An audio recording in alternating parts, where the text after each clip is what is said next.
All right, man, peace.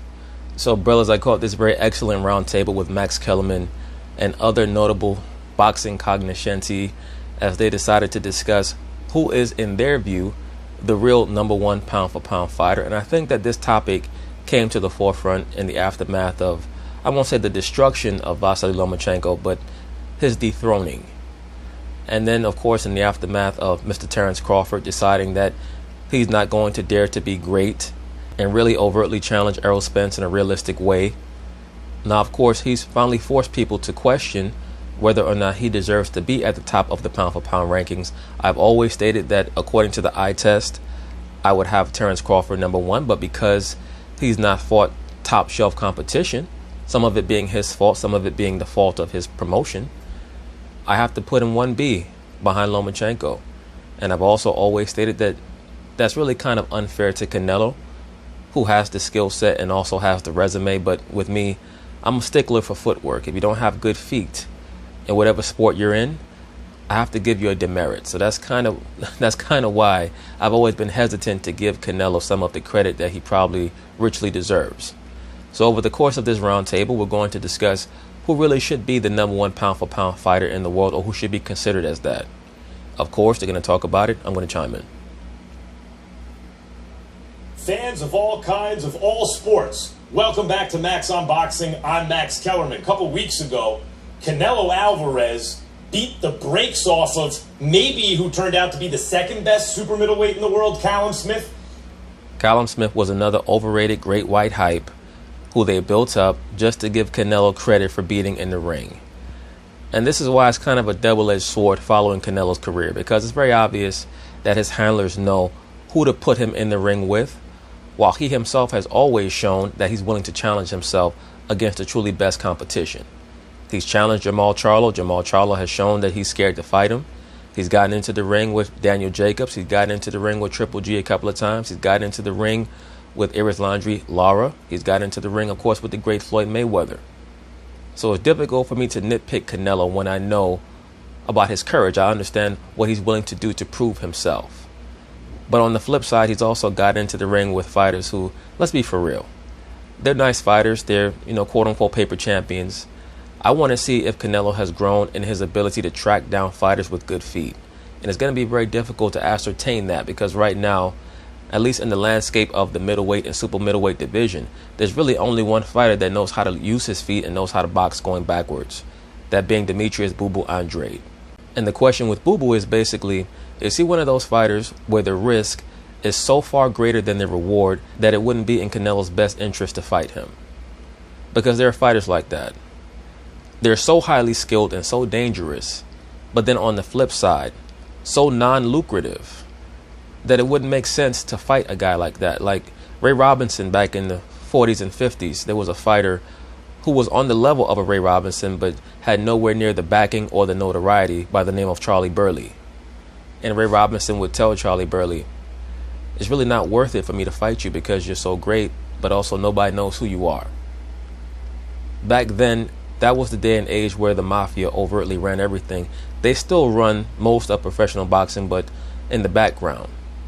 Back then, it was widely known. It was at the forefront. And basically, they would only allow one or two black fighters to gain any level of recognition during that time period. And Ray Robinson was one of the chosen ones. He was allowed to gain a certain level of prominence along with Joe Louis, and a couple other guys. Charlie Burley was a great so-called black fighter who was not allowed to get into that spotlight and challenge Ray Robinson. But Ray knew how great he was. Now, in this modern day time period, Demetrius Boo Boo Andrade, he kind of fills that niche, that Charlie Burley type fighter who everyone knows how great he is in boxing circles. And if you're a real viewer and follower of the sport, you know how great he is. But it's very difficult for him to get the big fights that he claims he deserves because, number one, he's made very bad business decisions in his recent career. He was offered the Jermall Charlo fight just about 3 years ago and he turned it down. Al Heyman offered him the fight and he turned it down. And he basically has been on the outs in the boxing world ever since. He's tried to join DAZN and hope that he can get a Canelo or a Triple G fight. Nobody wants to give him a fight because he's too good for his own good. Many people at that point started to say This is the best pound-for-pound fighter in the world. The debate has been settled. People who said it was Terence Crawford or previously Lomachenko are wrong, and it is Canelo Alvarez. And it occurred to me that there was something going on out. Now look at this at the bottom of the screen. It says Ryan Garcia, age 22, says he'll retire at 26. Now many great fighters, great athletes have said this in the past. I'm going to retire at 28, I'm going to retire at 30. Do I believe it when Ryan Garcia says it? It wouldn't shock me. Because he's coming off as one of these athletes who may be living a scripted life. But I'll leave that for another video once I'm able to gain, a higher level of empirical data, or more copious amounts of empirical data. But would it surprise me if he retires at 26? No. We'll see how he's marketed. But I also believe that he might be forced out of boxing by then, because he may have gotten his ass whooped so many times, especially with how porous his defense is, that he might be forced to retire by 26. Without saying it, it seemed like some people in the boxing community felt that, especially broadcasters here at ESPN, because here at ESPN we broadcast top-ranked fighters, had a kind of built-in bias toward top-ranked fighters. Crawford, Lomachenko, Well, that's obvious that you guys have a built-in bias towards top-ranked fighters. It's almost like, someone having a bias towards their child. Of course they are. Those fighters are your babies. Terence Crawford, Lomachenko. You guys marketed them as the two top fighters in the sport, pound for pound. And then when you got Tyson Fury, you allowed him to join the ranks of the possible pound for pound greatest, even though Tyson Fury is one of the most skilled fighters in the world, especially in the heavyweight division. And it also occurred to me that incentives, in fact, have a powerful influence on behavior, sometimes unconsciously. And so it also occurred to me, maybe the best thing to do is to assemble a panel of voices outside of ESPN and of honest brokers and have it out about pound for pound. So today I am joined by that panel. Chris Mannix of Sports Illustrated, of course, DAZN, Mike Coppinger, the boxing insider at The Athletic, and Sean Porter, Showtime Sean Porter, my favorite fighter. This guy is all heart, one of the best fighters in the world, and a broadcaster for the PBC. Sean Porter does a phenomenal job as a broadcaster. He's an even better broadcaster than he is a fighter. And that's saying a lot, because he's a great fighter. I mean, his skills leave a lot to be desired, but when it comes to his heart and his grit, there's not another fighter in the sport that maxes out to the level of a Sean Porter. Guys, Canelo did look spectacular against Callum Smith. Let me start with you, Chris. Who's the best pound-for-pound fighter in the world? I have to say that, as of right now, I have to say that I finally have to acquiesce and give it to Canelo Alvarez as the #1 pound-for-pound fighter in the sport, especially with Terence's shenanigans. Yeah, to me, it's Canelo Alvarez. And to be honest, Max, I don't think it's really all that close. It's not close when you consider Canelo's resume. But if you choose to utilize the eye test, it's very close. And as a matter of fact, I think that Crawford has more skills than Canelo has. I make a pound-for-pound list. The very first and most overriding criteria is resume. And I don't think there should be any argument that Canelo Alvarez, as a professional, has the best resume in boxing. I would agree with that. 54, he beat the top guys in Erislandy Lara, who at that point, as you know, was a boogeyman in that division. Austin Trout. He goes to 160, beats Miguel Cotto, and at least once beats Gennady Golovkin. And then he goes to 168. I'm not even talking about the Kovalev fight at this point. He goes to 168, and look, there can be a healthy debate over who the top 168-pounder was at that time, but Callum Smith had won the World Boxing Super Series. He had a recognized title. He was undefeated. Nothing against Callum Smith, but I'm not impressed with him at all. There's nothing about Callum Smith that impressed me when I watched that fight. As a matter of fact, he looked like a fighter who either was grossly underskilled or who was told, look, you're just going to lay up against the ropes and let Canelo hit you in the arms. And after that, you're going to take your check and go home, because nobody knows or cares who you are. Or we can go all out and Canelo can knock you out and hurt you very badly. But when I watched that fight, Callum Smith did not look like someone who was trying to win the fight. But then again, most of those Smith brothers, they just get off on notoriety and being from Britain. I've seen many of them fight. None of them can fight. Big, strong, and had some power. And Canelo completely outclassed him. So to me, Canelo's got the best resume. Canelo's number one. Mike, what's your response to that? Who's the best pound-for-pound fighter in the world? Max, I don't think there's any debate whatsoever. Way before this Callum Smith fight, to me it was always Canelo Alvarez. Like Manic said, the resume. And then also, you hear about this eye test with Terrence Crawford all the time. Well, Canelo passes that for me too with flying colors. This guy has a... Right, but I'm not quite sure how much you know about boxing. Canelo definitely passes the eye test to a degree, but he just has bad feet. His footwork is not good. And when I say it's not good, I'm not talking about his foot placement. I'm talking about his foot movement. Jab, great head movement. The defense is there. Body attack. He's flown through the weight classes with ease. I don't see any close second, like Manic said. And I don't even think Terrence Crawford's number 2 or 3. So, wow. Canelo Alvarez with a bullet, number 1. Sean Porter, you heard him. The guy from Sports Illustrated and DAZN, the guy from The Athletic, both say it's Canelo Alvarez. Clearly. Yeah, I have to say Canelo just because of resume and because of Terrence's shenanigans. Terrence has shown me that he's not serious about fighting, the top guy in his weight class when it comes to, revenue generating and things of that nature. Terrence keeps trying to fool people into believing that he's making as much money as Errol Spence, so that, he's as big a star as Errol Spence, and he's not. And if you want that title, then you are going to have to acquiesce to a degree. Floyd Mayweather didn't enter into negotiations with the De La Hoya team saying, well, I'm considered the number 1 pound-for-pound fighter in the sport. Like, that wasn't even a question in 2007 when they fought. Anyone who followed boxing knew that Floyd Mayweather was recognized as the number 1 pound-for-pound fighter in the sport. But Oscar got the lion's share of the purse. Why is that? Because he was the bigger name. So it's the same thing with Terrence and Errol Spence. Terrence has to recognize Errol Spence's name is bigger than his. If you want the notoriety, you want the revenue, then what's the problem if you just, hey, you get 60, I get 40. You get, 59, I get 41. What's the big deal? Who broadcast for the PBC, also where you fight. What is your opinion? Who is the best pound-for-pound fighter in the world? Max, I got to tell you, we're all singing the same music right here. We like the same tunes. I'm in agreement with those two guys. But Canelo Alvarez has been the most elite, the most dominant fighter in the world, not just for 1 or 2 or 3 years, not in just 1 or 2 or 3 weight classes. I mean, this guy has risen up the ladder. He's beat everybody who you can fight, and he's done everything that can be done to this point. Another reason why I've been hesitant to give Canelo Alvarez that number 1 pound-for-pound fighting rank is because of the fact that he was busted using performance-enhancing drugs, which the mainstream media, or the mainstream sports media, let me specify, they've been very quick to brush that under the table for whatever reason. In boxing, and a lot like Mike said, prior to the Callum fight, I had him the pound-for-pound king in the world.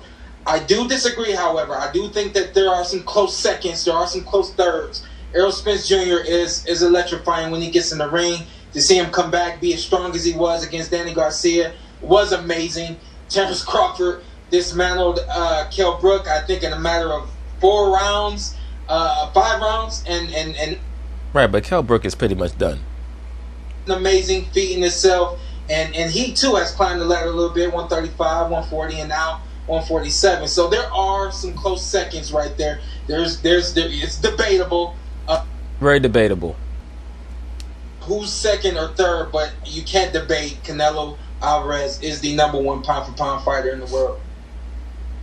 Well, I think that is debatable, actually, and I think you guys are making very good arguments for Canelo, but I would actually argue against it as follows. Chris, you said that you base it on resume. I don't. I mean, obviously, you have to have some wins that suggest on a world-class level that you're the best, but let me tell you why I don't. When Ring Magazine invented ranking fighters, because there was a champion and then a whole bunch of contenders. Well, who gets the next title shot? So ranking fighters is, theoretically at least, supposed to determine that. You have to earn a title shot. Pound for pound for me is something different. Pound for pound is simply, based on what I just saw, who do I believe is the best, is the most dominant in their weight class? Right, but if that's the case, Max Kellerman, I have to call you out for being a hypocrite. Because you've claimed for years that Manny Pacquiao was a greater pound-for-pound fighter than Floyd Mayweather. And we all know that skill for skill, Manny Pacquiao is not on the level of Floyd Mayweather. Never was. And when they got in the ring, it showed. Because Manny Pacquiao knew that he was not on the class or on the level of Floyd Mayweather. So the fact that you claim that Pacquiao was greater pound for pound than Floyd shows me that you are concerned about who goes through the various weight classes and alleged resume and things of that sort, because Pacquiao's resume has been used as a weapon against Mayweather, with the implication being that Pacquiao has fought more great fighters than Floyd, and that's not the case. It's just that due to the fact that Pacquiao's skill set is slimmer than Floyd's, when he gets into the ring with an Eric Morales or a Juan Manuel Marquez or a Barrera, when he engages with those opponents, he's not going to have the diversity of skills to break them down sequentially. It's going to be a war. So it makes it look like he's fought the better competition than a Floyd Mayweather. All the same size. Forget about heavyweights for a second. Who do I think would win? And when I watch Terence Crawford, I think it is debatable because Canelo has developed so much as a fighter. He doesn't just need you to come to him to counter anymore off the ropes. He can walk you down if you're bigger, smaller. He can fight in such a variety of styles. He has a great chin. So I get it. You can make the argument for him. But Crawford can do all those things too. And I think that Crawford's chin is a little iffy. I'm not going to say he has a bad chin. I'm just going to say it's a bit iffy. And I'd be very interested to see how he looks against an Errol Spence if he catches one clean to the jaw. To be honest with you, I'd be very interested to see Errol Spence catch one clean to his jaw from Terence Crawford. Because Terence Crawford has shown in all of his fights that his opponents feel his punches. There's no doubt about that. Imagine if Crawford was a natural middleweight or super middleweight and he were to fight Canelo. It's a hell of a fight. I like Crawford. That's my argument. Resume, you can't argue. Of course, it's Canelo. I just don't know that pound for pound is based on resume. Yeah, but Max, you're basing that on a belief that Crawford could do it if he faced the level of competition that Canelo has faced. No, not quite. Really what he's saying is that Crawford has a more diverse and varied skill set than Canelo Alvarez. That's really all he's saying. He's not trying to approximate how Terence Crawford would fare against Canelo's resume. Do it, we think. Look, Crawford has had a very good run at some of the lower weight classes. I thought he was very good at 135. He was better at 140, though I think looking back, we can all wonder, just how big a win was that Julius Ndongo win? How good was he? That was a BS victory. I've always said that. Ndongo, no disrespect, he fights in the regular African style of boxing. Very, very stiff feet, hands up, good power, good heart. But a fighter like that is never going to beat a Terence Crawford. You have to have good feet yourself to beat Terence, because that's how you're going to get him out of position to land something hard. At that time, but at 147, he has virtually no resume against high-level fighters. Canelo continues to not just beat, but largely blow out guys that are perceived at that time to be at the high level. So maybe you're right, Matt. The best performance of Crawford's career, in my view, was against Victor Postal. And I'm not quite sure if there's a close second. Maybe Crawford can do that against the level of competition that Canelo has done, but he hasn't. And until he does, I think that puts him a rung below Canelo. Well, I agree with you, although Canelo, while he's fought a lot of excellent fighters, hasn't recently fought the guy since Triple G. I want to see him fight that guy. Kovalev was shot compared certainly to Better Biev or someone like that. Well, you can't expect him to fight that guy. And Callum Smith is very good, but I wouldn't say one of the three fighters, if we had to create a list of names, we'd want to see Canelo fight. Mike, what? Well, he did fight and defeat Danny Jacobs. About that, do you think that there's some built-in kind of distribution platform bias, and at least a lot of us at ESPN were putting Lomachenko or Crawford at one?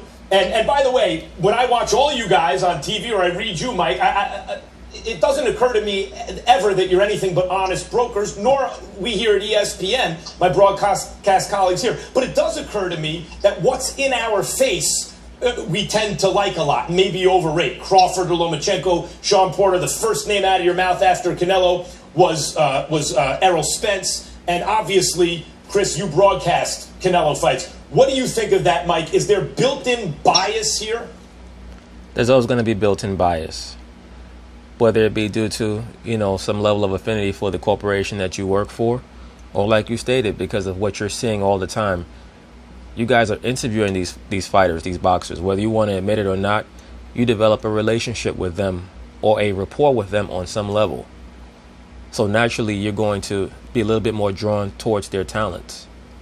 No matter how great a Terrence Crawford is, Sean Porter and the people at the PBC, they know where their bread is buttered. I mean, we all have biases. A lot of them are unconscious. If you're going to be insulated in a world where you're constantly surrounded by the same people, I think you're going to have a lean to them if it's only unconscious. But this is the world we live in now in boxing, right? Everything's so fragmented. We have Top Rank on ESPN. We have Golden Boy and Matchroom fights on DAZN. We have PBC fights on Fox and Showtime.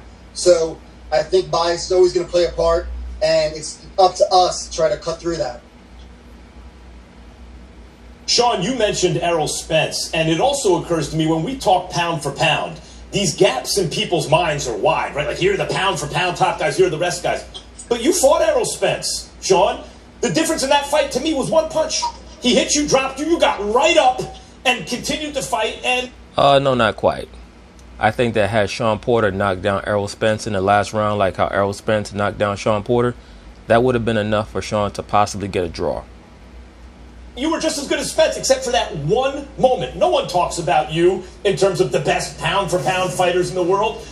Because they know he's not.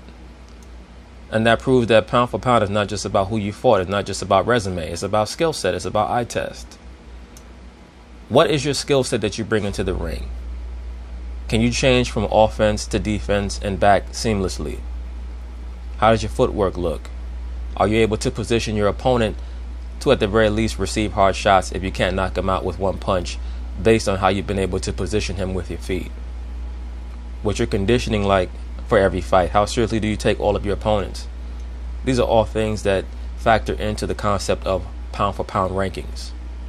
When we discuss this stuff, what is the difference between the guys we're talking about, Canelo, Spence, Crawford, and great fighters and excellent fighters who aren't quite making those lists, like, at this moment, Sean Porter?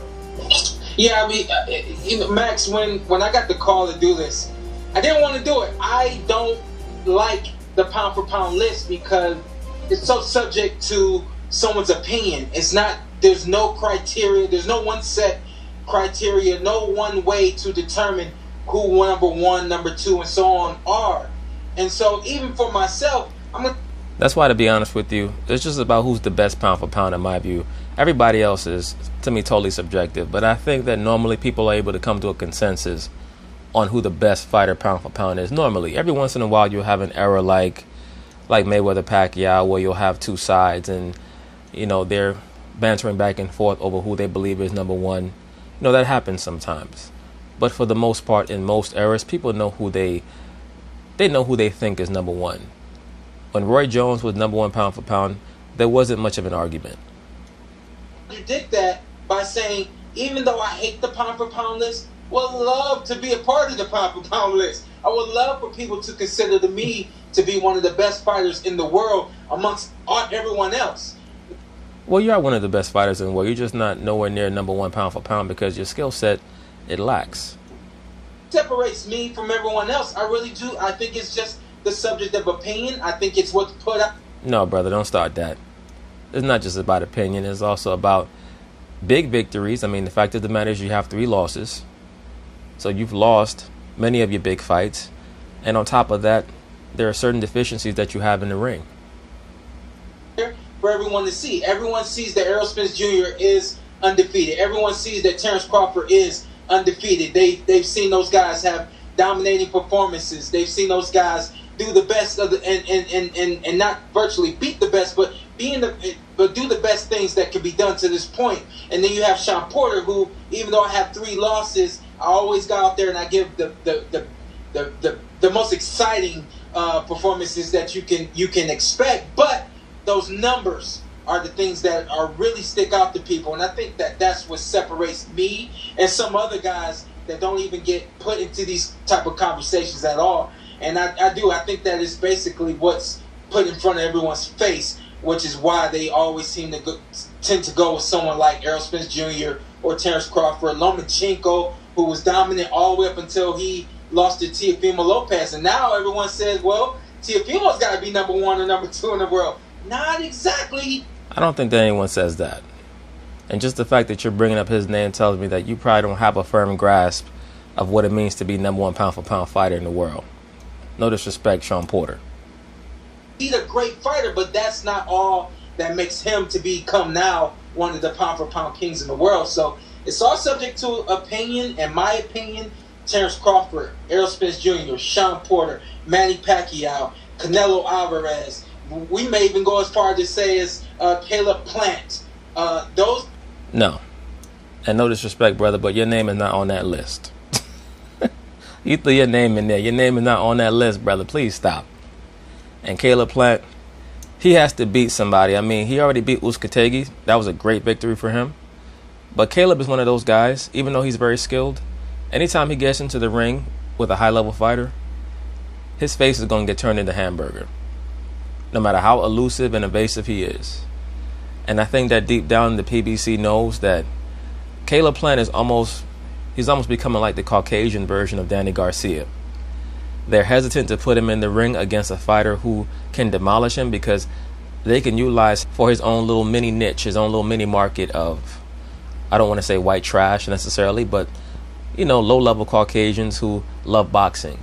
In the same way that, Danny Garcia has his own niche as the Puerto Rican fighter that sells out the Barclays back when people were allowed to congregate. I think all could be considered for that pound-for-pound list there.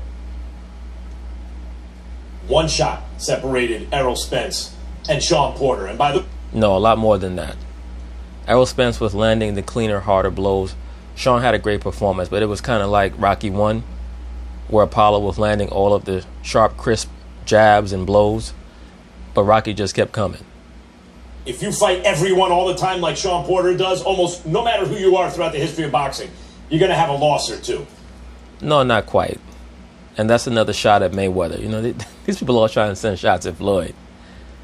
If you have a skill set that leaves certain things to be desired, like a Sean Porter, then you're going to have losses no matter how hard you fight and how great a shape you're in. But if your skill set is impeccable and you take every fight seriously, there's a very good chance that, you might retire undefeated. But that's if you max out on the tangibles and the intangibles. Once again, the only thing that Floyd was missing was one-punch knockout power. That's it. Yeah. How about this when we talk about pound-for-pound fighters? A name that for some reason is hardly ever mentioned. The heavyweight champion of the world, Tyson Fury. We're going to get into it coming right up. Welcome back to Max on Boxing. I'm Max Kellerman, and that's Chris Mannix of Sports Illustrated and DAZN, and that's Mike Coppinger, you can wave, the in-boxing insider for The Athletic, and that is Sean Porter, one of the best fighters in boxing and broadcaster for the PBC. Great broadcaster. Keith Thurman also has potential to be a great broadcaster, but Sean does a great job. And I invited all these guys for a panel here today on Max on Boxing because I want the voices distinct from ESPN. The way promoters are siloed on different distribution platforms, it feels like there's a sense in boxing that there's a bias in terms of where we rank fighters pound for pound, depending on which promoter is with which distribution platform and which broadcaster is. So I brought up earlier, guys, Tyson Fury as the tease for this segment. Let me just preface it by saying this, and then I want to get your opinions. We say pound for pound, but in my view, what we really mean is division for division. Because a big heavyweight, part of what makes them effective as heavyweights might be their size, right? Joe Frazier or Mike Tyson was undersized. They had styles that helped them, but we never said Joe Frazier is better pound for pound than Muhammad Ali. We judged them both as heavyweights, even though Muhammad Ali was larger. Right, but why would you judge Joe Frazier pound for pound against Ali when they fought in the same weight class? I know that that's kind of a redundancy because you pretty much already broached that subject, but why would you even use that as a hypothetical? The point of the pound for pound classification is basically as a figment of people's imagination of what it would be like if the best lightweight in the world fought, say, the best heavyweight in the world, if they were both the same size. Right? So I think that at certain times, the heavyweight champion was viewed as the best fighter overall in the world. I think that in the era of Joe Louis, he probably was viewed as the best fighter in the world. There certainly were times where Muhammad Ali was viewed as the best fighter in the world, especially in the mid to late 60s. I think he won Fighter of the Year in 66, where I believe, if I remember correctly, he fought like 6 fights. Oh, no, not 6, maybe like 4 or 5 fights. I believe he fought Shaballo. He fought Henry Cooper in a rematch. He fought Brian London. He fought Mildenberger. So, yeah, it was 4 fights. Because then he came back to America and he fought Ernie Terrell in 67. And he fought Zora Foley in 67. And then he was banned from boxing. But in 66, he won Fighter of the Year. So, pretty much whoever wins Fighter of the Year is viewed as being potential top pound-for-pound fighter in the world. If not classified as such, potentially they say that you're heading there, you're heading in that direction. And by 66, Ali was already established. And he was viewed as the best fighter in the world, bar none, no matter the division, no matter the weight class. What makes Tyson Fury effective is he's 6'9". And because just his weight and his size alone, when he sits down, he can punch. And he also moves like a lightweight and has a great defense. Guys, I know... Great head movement. Tyson Fury, very skilled fighter. Resume's a bit thin compared to Canelo, for example. But in terms of his effectiveness at heavyweight, he just not only got up from a knockdown against Deontay Wilder that no one else would have gotten up from in the 12th round of a fight, and I thought won that fight, but beat the brakes off of Wilder in the rematch and knocked him out. I don't think he's the best pound-for-pound Tyson Fury, but it shocks me how often he's not even mentioned in, let's say, the top 3 or 4 or 5. Well, I've mentioned him. Maybe you need to listen to the videos on my channel more, Max Kellerman. I'd have Tyson Fury in the top 5, no doubt about it. I really think he's top 5. Mike, I want to start with you. Where do you have Tyson Fury pound-for-pound? Max, I actually have Tyson number 5 on my list. Although I think once you get past number 1 with Canelo, that 2 through 10 spot, they're pretty interchangeable. Absolutely. That's why I said myself, I really only consider the number 1 guy. And if it's debatable between the number 1 and the number 2, then we can go from there. But when these guys start talking about top 10 and top 15 pound for pound fight, like, come on, man. How do you even sit down and figure some silly shit like that out? And you're right. I think there's a lot of groupthink out there where you see the same names thrown around. I consistently see Alexander Usyk way above Fury on the pound-for-pound list. And that makes no sense to me for the simple fact that pound-for-pound is supposed to tell me who wins if everybody is the same size. Absolutely. Ding. If Fury fights Usyk tomorrow, I think Fury destroys Usyk. So, look, if you got Fury number 2, no problem with that at all. He's going to probably fight Anthony Joshua twice this year. Hey, yo, Tyson Fury. He punched the shit out of Wilder there with that left hand to the body. Beats him twice. He's going to have a chance at number... I remember so many Wokities got mad at me when I said that Fury won the first fight. I remember Wokities got upset when I predicted that Fury would win the first fight. If you understand boxing, you'll know that Deontay Wilder is about 3 to 4 levels underneath Tyson Fury in skill set. There's really not that much that Deontay Wilder can do in the ring boxing-wise. What he brings is heart, verve, and power. What about you, Sean? Where are you on Tyson Fury in the pound-for-pound conversation? Is he among the elite? Yeah, no doubt he's among the elite. Talented athlete at heavyweight. That's all you can say about Tyson Fury. He does the things that no one else at heavyweight can do.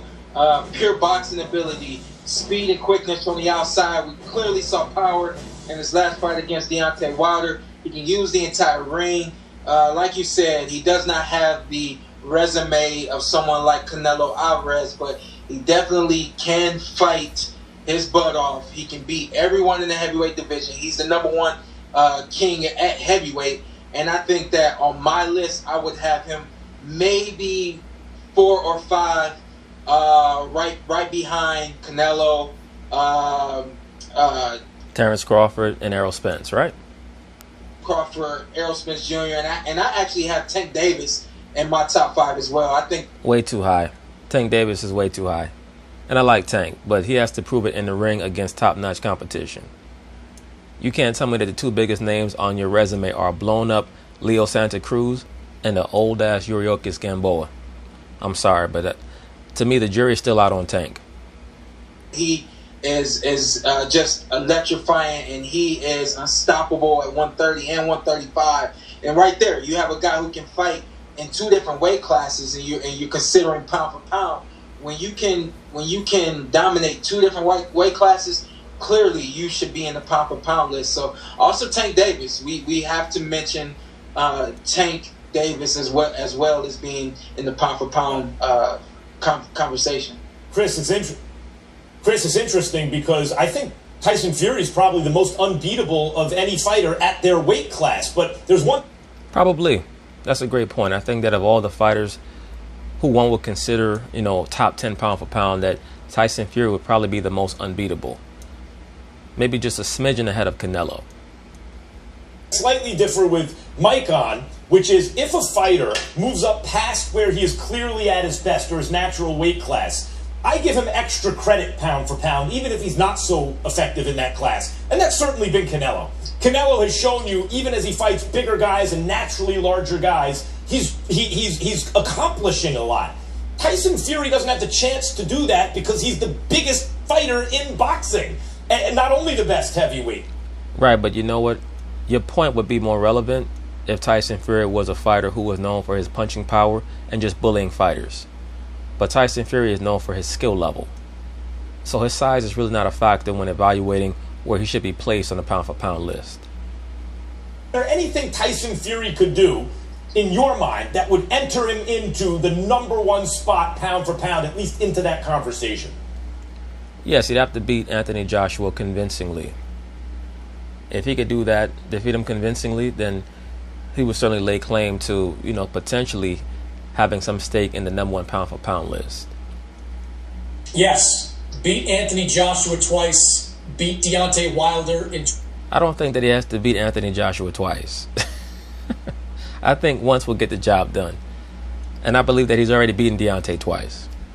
22 again, beat Alexander Usyk in 2022. Look, Tyson Fury is certainly a unique heavyweight, but he's in a similar position as Terence Crawford, where we've seen him do some great things, but in my opinion, he has to do more great things. You look at Tyson Fury's resume, he has what I would deem 3 quality wins on it. There was the win over Derek Chisora, then a win over Vladimir Klitschko, and the most recent win over Deontay Wilder. I don't think you can anoint someone as a top 5 pound for pound based on that. Look, again, we all have subjective criteria here. I am strictly a resume guy. Tyson Fury does not have the resume of a top guy like Canelo or even Errol Spence, who I put in that mix for the top 3. Frankly, Max, I put Anthony Joshua ahead of Tyson Fury on the pound for pound list. Not because I think Joshua is more skilled than Tyson Fury, but if you match the 2 resumes up, Joshua's is better. So I would put him ahead of Tyson right now. I'm not quite sure about that. The best victory on Anthony Joshua's resume is Klitschko. And Fury already beat Klitschko. And already beat Wilder, in my view, twice. A fight that, for some strange reason, could not be made between Anthony Joshua, talking about the Wilder fight. Fury got that fight made twice and, in my view, defeated Wilder twice. Yeah, well, listen, you and I see this exactly the opposite, Chris. I agree. The depth of Tyson Fury's resume is unmatched at heavyweight. And so if we were ranking them, if one of them needed to fight for a title, they didn't have a title, I would put Joshua ahead because he's earned it. He's earned a title shot, so to speak, right? But if we're just saying pound for pound, who I think would be who beat whom, they fight in the same division. I like Joshua a lot, and I'd pick Tyson Fury without too many problems. That tells me he's better. That tells me he's ahead of my pound for pound. Absolutely. That's a great question. That's a great scenario. You should ask him to answer that. Who would you pick in a bout between Joshua and Fury? I mean, you just can't say it's strictly resume. There has to be some eye test there, because if you're going to go to the casino and put money down on one of the fighters, and you're claiming that Joshua is above Fury on the pound for pound list, but you're going to empty your bank account betting on Fury, that tells me that, maybe your priorities are a little screwed up. Or your assessments. gather from this panel today is that the consensus in boxing is, in fact, that Canelo Alvarez has, if not taken the number one pound-for-pound spot, at least cemented his position as number one consensus pound-for-pound fighter in the world. And as seems important to everyone, these fighters have to prove it in the ring. And Canelo has, in the opinion of at least you three guys, and I think many in boxing. I want to thank you all very much for joining me today. Pleasure talking to you about it. I hope you come back soon. Thanks, guys. So, brothers, that's basically it on that. We'll see what transpires in 2021 and maybe heading into 2022, assuming that the Most High allows this society to last that long.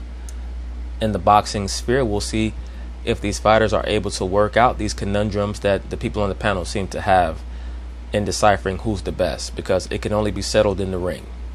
So peace.